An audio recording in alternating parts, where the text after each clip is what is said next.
안녕하세요. 핀문스터입니다. 오랜만에 영상 분석으로 인사드립니다. 개인적인 사정으로 최근 유튜브를 쉬게 되었는데요. 현재는 잘 해결되었고 경기가 있는 날엔 매일 분석 영상 업로드를 목표로 해보겠습니다. 오늘부터 제대로 각 잡고 축구를 한번 털어볼게요.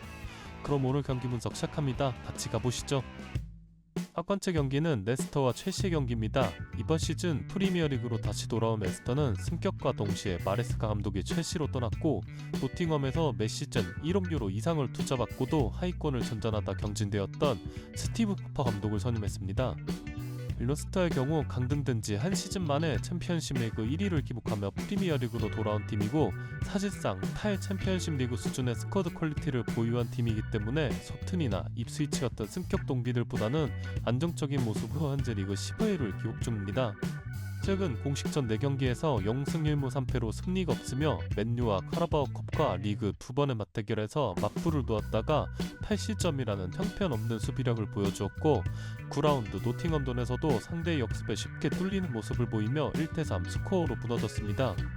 메레스카 감독이 챔피언십 리그에서 압도적인 모습을 보여주었던 전술과 과거 스티브 쿠퍼 감독이 노팅엄에서 보여준 전술의 방향성은 상당히 거리가 멉니다. 쿠퍼 감독은 과거 노팅엄에서 역습 위주의 소위 약체팀들의 전술 성격을 보였던 감독이죠. 감독 선임 때부터 마레스카 감독이 후임으로 스티브 쿠퍼 감독을 선임한 것에 대한 의구심이 많았고 마레스카 감독이 만들어 놓은 전술 프로세스를 이어가려는 모습을 보이는 경기도 있으나 그러한 경기에선 번번이 실패를 하고 있는 모습입니다. 마레스카 감독의 첼시는 시즌 초반 약간의 삐걱거림은 있었지만 저는 지난 5라운드 웨스트햄 원정 0대3 대승을 기점으로 마레스카 감독의 전술이 첼시에서도 꽤나 자리를 잡았다고 생각했고 특히 무이세스 카이세도는 리그 정상급 함선 미드필더의 기량을 보이고 있는데요.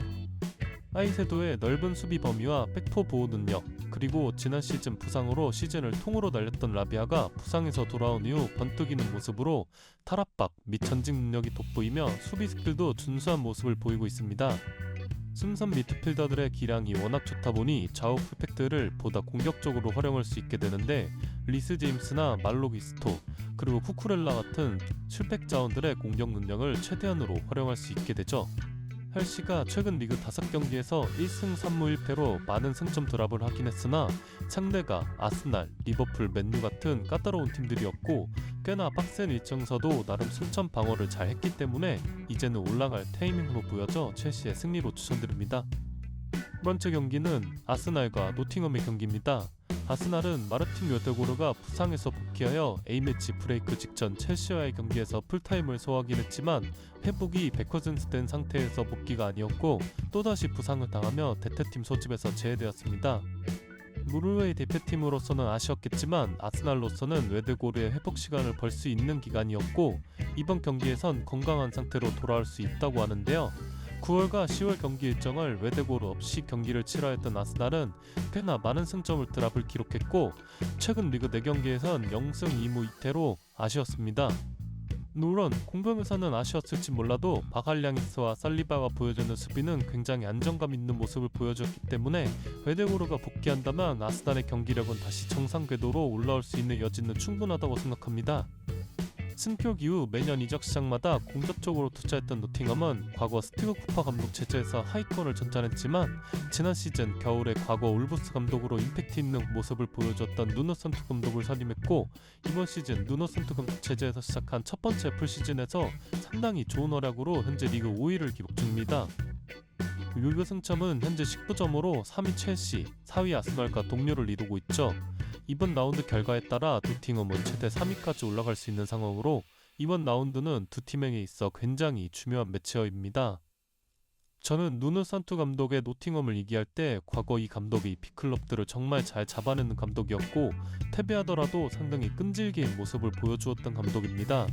물론 토트넘에서는 실패했었지만 노팅엄 같은 팀에선 누누 산투 감독의 전술 프로세스는 그야말로 안성맞춤이죠. 이번 시즌 수비 기록도 정말 좋습니다. 지난 리그 11경기 17점으로 경기당 1실점이 넘지 않으며 기대 실점인 XGA 또한 13.18로 리그 3위에 해당하는 기록인데 마냥 운이 따랐던 것이 아닌 실제로 정말 견고한 수비를 보여주었습니다. 입전 경기 뉴캐슬에게 3실점을 허용했던 경기를 제외한다면 노팅엄의 수비는 앞서 제가 칭찬했던 아스날과 변줄 수 있을 만큼의 탄탄한 모습을 보여줬다고 할 수 있겠죠. 아스날은 웨더고르가 복귀하긴 했으나 데클란 라이스와 부카요 사카가 잉글랜드 대표팀에서도 핵심급 선수들이기에 클럽과 국가대표에서 쉬지 못하고 있으며 설상가상으로 약간의 부상을 입고 돌아왔기 때문에 이번 경기에선 선발 또는 풀타임으로 기용하기에는 굉장히 부담스러운 상황입니다. 그 안에선 노팅엄의 프렌으로 약간은 기울어 있는 상황인데요. 이런 경기에서 승패는 스타팅 라인업을 보고 가는 것이 좋아 보이며 당장 추천드릴 수 있는 픽은 2.5 언더인데 역배당을 받았기 때문에 저는 도전 가치가 충분한 픽이라고 생각됩니다. 첫 번째 경기는 에버튼과 브렌트포드의 경기입니다.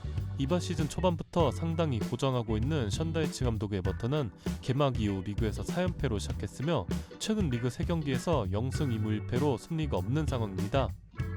물론 시즌 초반에 제가 강하게 비판했었던 그때보다는 긍정적인 부분이 많아졌으며 팀의 에이스 드와이트 맥닐이 부상해서 베터젠트 핏으로 돌아올 수 있습니다. 맥닐의 경우 기존 측면 정발 윙어 포지션에서 이번 시즌 중앙 공격형 미드필더로 포지션 이동 이후 엄청난 기회 창출 능력을 보이고 있는데 현재까지 리그에서 27번의 기회 창출로 리그 우위에 해당하는 기록이며 지난 리그 10경기에서 3골과 3개의 도움으로 아마 이번 시즌이 맥닐의 커리어 하이 시즌이 되지 않을까 싶은 페이스인데요. 물론 지난 2경기에선 맥닐이 상당히 부진했었습니다. 특히나 지난 9라운드 풀럼전에선 풀럼의 집중 견제에 완전히 막혀서 이렇다 할 모습을 보이지 못한 채 이번 시즌 최악의 경기력을 보이기도 했었죠. 이후 다음 경기인 소튼전에서도 부진했었는데 맥닐의 파해법이 나왔다기보다는 이날 맥닐이 경미한 부상을 달고 뛰었기 때문에 아직까진 일시적인 폼 저하라고 생각해도 괜찮지 않을까 싶습니다. 또한 수피에서 브래스웨이트까지 정상적으로 복귀할 수 있으며 은디아에나 린드스톰 같은 이적생들의 활약이 굉장히 좋기 때문에 에버튼의 시즌은 이제부터 제대로 시작했다고 볼 수 있습니다. 토마스 프랭크 감독의 브렌트포드는 리그에서 5승 1무 5패로 리그 11위이며 현재 리그 경기 11경기에서 22골을 득점하며 토트넘에 이어 리그 2위에 해당하는 득점력이며 리버풀이나 첼시 그리고 아스날보다도 더 많은 득점을 기록했는데요. 그에 반해 수비에선 22실점을 기록하며 울버햄튼에 이어 리그에서 두 번째로 많은 실점을 허용하고 있으며 이번 시즌 모든 리그 경기에서 클린시트에 실패하고 있는 모습입니다. 지비슨 파크의 팬들이 워낙 열성적인 응원을 보내주기 때문에 전통적으로 에버튼은 홈에서 강한 팀이며 어지간한 강팀들도 에버튼 원정에선 상당히 고전하는 경기들이 많습니다. 특히 에버튼이 지난 시즌 리그에서 기록한 클린시트는 13회로 리그 2위에 해당하는 기록이었는데 대부분의 클린시트 기록이 홈에서 나왔었죠. 하지만 이번 시즌 에버튼의 홈 성적은 리그 기준 1승 2무 2패로 아쉬운 기록이지만 수비의 핵심인 브래스웨이트가 없었다는 점을 감안해야 합니다. 브렌트포드가 이번 시즌 리그에서 기록한 5승은 모두 브렌트포드의 홈에서 나온 승리이며 원정 경기에선 5연패를 기록 중이라는 점에서 이번 구디슨 파크에 에버튼을 한번 믿어볼 수 있는 좋은 타이밍이라고 보여집니다. 이번째 경기는 풀럼과 울버햄튼의 경기입니다. 마르코 실바 감독 체제에서 세 번째 시즌을 맞이한 풀럼은 제가 최근 풀럼의 경기 분석에서 상당히 많은 칭찬을 했었고 최근 뉴캐슬이나 브라이튼이 그랬듯 이번 시즌은 풀럼이 리그의 다크호스가 될 수 있는 여지가 충분한 시즌이라고 했는데요. 지난 리그 11경기에서 5승 3무 3패로 리그 7위를 기록 중이며 공수 밸런스가 여느 시즌에 비해 상당히 탄탄한 모습으로 이번 시즌의 풀럼 경기를 보면서 드는 생각이 기복이 거의 없다는 생각이 듭니다. 만드레셀이나 에메 스미스로우 같은 이적생들은 이번 시즌 프리미어리그 이적시장에서 최고의 영입이라고 뽑을 수 있을 만큼 굉장히 좋으며 영입 당시 스미스로우에 너무 오버페이한 것이 아닌가 들었던 생각이 현재는 완전히 지워졌을 정도로 풀럼의 에이스로 거듭난 모습입니다. 또한 안드레아스 페레이라의 이번 시즌 성장이 상당히 놀라운데 스미스로우의 합류로 기존 중앙 공미에서 3선 미드필더로 한 칸 내려간 위치에서도 정교한 킥과 창의적인 패스로 현재 리그에서 기회 창출 부분 1위를 기록 중이며 이 현수로 시작되는 풀럼의 공격의 완성도는 상당히 높습니다. 데리 오닐 감독의 울브스는 직전 경기 소튼전 승리로 리그 11경기 만에 첫 승리를 기록했습니다. 제가 지난 8라운드 맨시티전부터 9라운드 브라이튼전까지 오닐 감독의 울브스가 경기력에 비해 승점운이 굉장히 없다는 이유로 프렌을 추천드렸었는데요. 크드로 네투가 이적했고 라르센을 영입하면서 이번 시즌 울브스의 전술 스타일이 크게 바뀐 모습인데 저는 개인적으로 울브스 정도의 스쿼드 퀄리티에서 게리 오닐 감독이 보여주고 있는 전술 퀄리티는 충분히 기대 이상을 보여주고 있다고 생각하는 편입니다. 현재까지 결과적으로는 상당히 좋지 못한 모습이지만 게리 오닐 감독이 상대팀에 따른 맞춤형 전술을 짜는 능력이 꽤나 탁월한 감독이기 때문에 현재 19위로 강등권이긴 하나 저는 여전히 울브스가 강등될 팀이라고는 전혀 생각이 들지 않습니다.